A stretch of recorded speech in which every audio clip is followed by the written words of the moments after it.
పెట్టుకొని ఈ రకమైనటువంటి అరాచకమైనటువంటి పనులు చేయటం ధర్మం కాదు.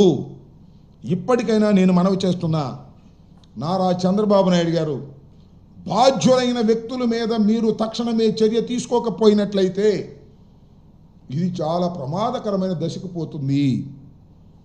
ఇది సహించరానటువంటి అంశం, భక్తులు కూడా సహించరానటువంటి అంశం అని కూడా ఈ సందర్భంగా నేను మనవి చేస్తున్నా. ఆఫ్ కోర్స్ మీరు చెప్పినట్టుగా అన్నీ చేయొచ్చు. ఆ బిఆర్ నాయుడు గారు మీరేం చెప్తే అది టీవీలో ప్రసారాలు చేసి ఉండొచ్చు. ఆయన మీరు అధికారంలోకి రావడం కోసం ఆయన కూడా ఏదో ఉడతాబత్తిగా సహాయం చేశాడని ఉండొచ్చు. కానీ ఇలాంటి పవిత్రమైన దేవాలయం దగ్గర జరుగుతున్నటువంటి ఘోరాలలో ఆయన కూడా పాపాత్ముడైనప్పుడు ఆయన్ని క్షమించి వదిలేటువంటి ఆ పాపాన్ని మీరు కూడా మూటగట్టుకున్న వారు అవుతారనే విషయాన్ని దయచేసి గుర్తుపెట్టుకోవాలని కూడా ఈ సందర్భంగా నేను మనవి చేస్తున్నా. ఇప్పటికైనా చంద్రబాబు నాయుడు గారు ఇలాంటి, సరే చంద్రబాబు నాయుడు గారు రాజకీయంగా ఎన్ని చేసినా పర్వాలేదు, కానీ ఇలాంటి దైవానికి సంబంధించినటువంటి అంశంలో ఇలా తప్పిదాలు చేసి తమ మనుషుల్ని కాపాడుకోవాలని ప్రయత్నం చేస్తే భగవంతుడు క్షమించడు అనే విషయాన్ని మీరు గుర్తుపెట్టుకోవాలని కూడా ఈ సందర్భంగా నేను చెప్పదలుచుకున్నాను. ఇంకపోతే మీరు ఏమైనా ఉంటే చివరిలో అడగండి. ఇంకొక విషయాన్ని కూడా మీ దృష్టిలోకి తీసుకురావాలి. ఇది లోకల్ ఇష్యూ. నా మీద వాళ్ళు చూశారు కదా, అంబటి సోదరులపై క్రిమినల్ కేసు. ఇదే పేపరు. అంబటి సోదరులపై క్రిమినల్ కేసు, బెదిరించారని అంబటి సోదరులపై క్రిమినల్ కేసు పెట్టారు. మంచి ఉత్సాహంగా రాశారు. ఎవరు? ఈనాడు ఆంధ్రజ్యోతి. మాజీ మంత్రి అంబటి సోదరులపై అట్రాసిటీస్ కేసు. చాలా ఉత్సాహంగా ఆంధ్రజ్యోతి, ఈనాడు దొరికాడు రాంబాబు కేసులు పెట్టారా అని ఉత్సాహంగా రాశారు. ఆ TV5 బిఆర్ నాయుడు గారి ఛానల్లో బ్రేకింగ్ వేశారు. అంబటిపై కేసు, త్వరలో అరెస్టు, ఏదో వాళ్ళ ఉత్సాహం కొద్దీ వాళ్ళు వేసుకున్నారు. నేను ఈ సందర్భంగా ఒక బాధ్యత కలిగినటువంటి నాయకుడిగా దీని మీద కూడా నేను స్పందించాలి. మాజీ మంత్రి అంబటి సోదరులపై కేసు, అట్రాసిటీస్ కేసు అని ఎవరో పిల్లి బాబురావు అంట, నాకు పెద్ద పరిచయం ఉందో లేదో నాకు గుర్తులేదు. ఆయన ఏదో కంప్లైంట్ ఇచ్చాడట. దాని మీద పోలీసు వారు కేసు కట్టకపోతే ఆయన కోర్టుకు వెళ్ళాట. కోర్టు వారు కట్టమన్నారట. పోలీసు వారు కట్టారు. అసలు నాకు తెలియగలుగుతా, అసలు కట్టకుండా ఎందుకున్నారు? పిల్లి బాబురావు ఇచ్చిన మరుక్షణమే కేసు రిజిస్టర్ చేయాల్సింది. ఎందుకు రిజిస్టర్ చేయలేదు?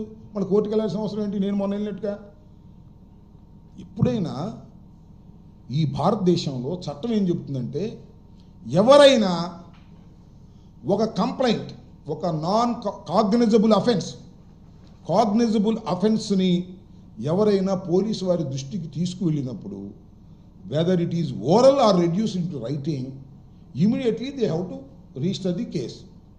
రిజిస్టర్ చేసిన తర్వాత విచారణ చేయి, దానిలో నిజాలుంటే అరెస్ట్ చేయి, అరెస్ట్ చేయడానికి అవకాశం ఉంటే, లేదంటే కోర్టులో ఛార్జ్షీట్ ఫైల్ చేయి. This is the procedure of the criminal procedure court. ఇవాళ మా మీద కేసు పెట్టారు. సరే, ఎట్టకేలకు కేసు రిజిస్టర్ చేశారు. Under section 351(2) class 2 class 3 BNSS, ఇది criminal intimidation. 2 section 35 BNS general, అంటే ఉద్దేశపూర్వకంగా ఇంటెన్షన్తో చేసిందని. అట్లాగే SC/ST atrocities act section 3 class 1 class R class 5 ఈమె చేశారు. మంచిదే, నాకేం అభ్యంతరం లేదు. చేశారు, రిజిస్టర్ చేశారు, పేపర్లో వచ్చింది. చాలా ఉత్సాహంగా ఈనాడు, ఆంధ్రజ్యోతి, TV5 ఉత్సాహంగా ప్రకటించారు. నేను ఈ సందర్భంగా మార్నింగే I call to CI, I call to DSP. అయ్యా, మీరు ఈ కేసు రిజిస్టర్ చేసుకున్నారు, మంచిదే, విచారణ జరపండి. దానిలో ఎప్పుడు ఏ క్షణంలో విచారణకు పిలిచినా ఈ అంబటి రాంబాబు వస్తాడు. లేదు, దానిలో నిజమని తేలితే అరెస్ట్ చేస్తారా? చేసుకోండి, నాకు అభ్యంతరం లేదు. I'm ready to. I'm a law abiding citizen.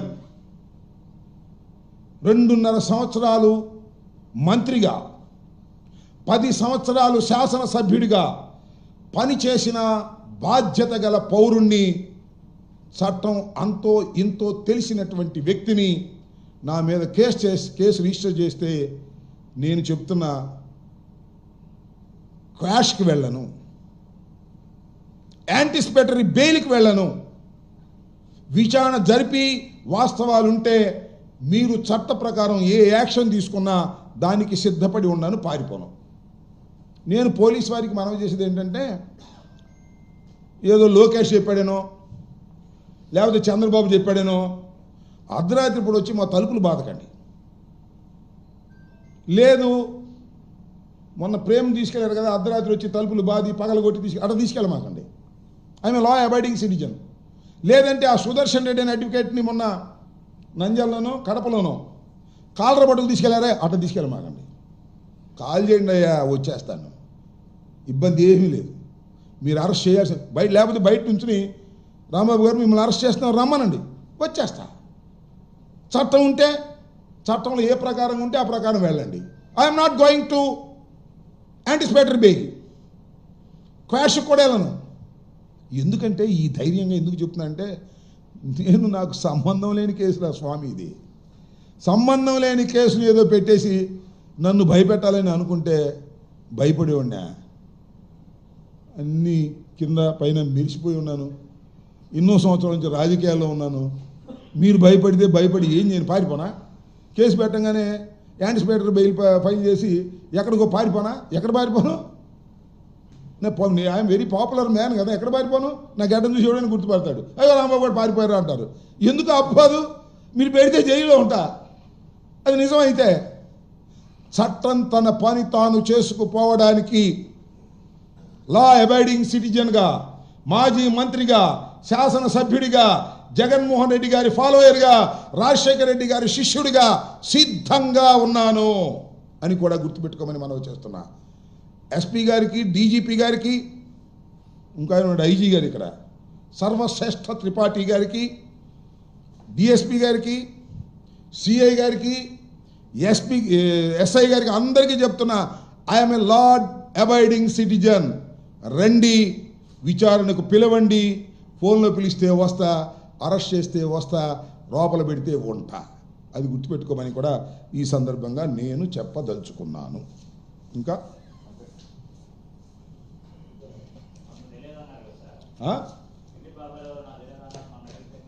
నాకు తెలియదు, ఇప్పుడు కూడా చూస్తే గుర్తుపడతానేమో.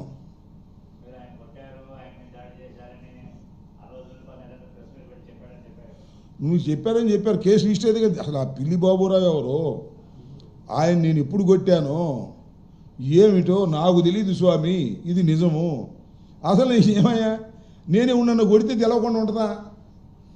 ఇంతకాలం రహస్యంగా ఉంటుందా? మీరందరూ నమ్ముతున్నారా ఇది నిజమైన కేసు అని? ఇది ఫాల్స్ కేసు కాదని మీరు అనగలరా? I'm saying it is a false case. అద్భుతమైన ఒక కథనంతో వేశారు. ఇదే సందని చెప్పేసి అంబటి రాంబాబు గారు వైఎస్ఆర్సీపీ నాయకుడు కాబట్టి నొక్కేద్దామని ఏ లోకేషో ఏ చంద్రబాబు ఉపయోగించుకొని ఐ కెన్ ఫేస్ ఇట్. పారిపోలేను కదా శర్మ గారు, ఈ వయసులో ఎక్కడ పారిపోలేను, ఏ వాళ్ళ కింద దాక్కోను, నా వల్ల కాదు. అది నా ఉద్దేశం. I'm ready to anything. చట్ట ప్రకారం దేనికైనా సిద్ధంగా ఉన్నాను, అది I want to say. Okay,